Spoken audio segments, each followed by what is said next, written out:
কোনো বাজারে আমরা ওই প্লাস্টিকের ব্যাগ ওয়ান টাইম যেটা ব্যান্ড প্লাস্টিক সেই ব্যাগ নিয়ে যাবেন না।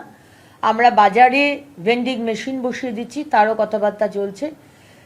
ইনকেস যদি বাড়ি থেকে আনতে ভুলে যান ব্যাগ, তাহলে ওই ভেন্ডিং মেশিন থেকে পয়সা দেবেন, 10 টাকা 15 টাকা 5 টাকা যেরকম দাম হবে, আর ওই ব্যাগটা নিয়ে দেবেন। ওই ব্যাগটা এমনভাবে ডিজাইন করতে বলেছি যেটা অ্যাগেন প্লাস্টিক তো হবেই না।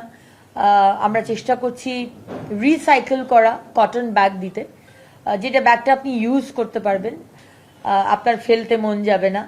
এবং ব্যাগটার ভিতরে এমন কোনো টেকনোলজি ইউজ করতে প্লাস্টিক ছাড়া, যেখানে মাছ মাংস আপনি ওই ব্যাগের মধ্যে নিতে পারবেন।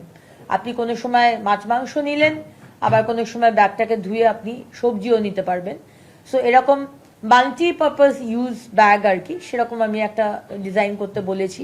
ভেতরের ইনার লেয়ারটা কি হবে সেটা এখনো ডিসাইড হয়নি, সেটা আমরা দেখে নিচ্ছি।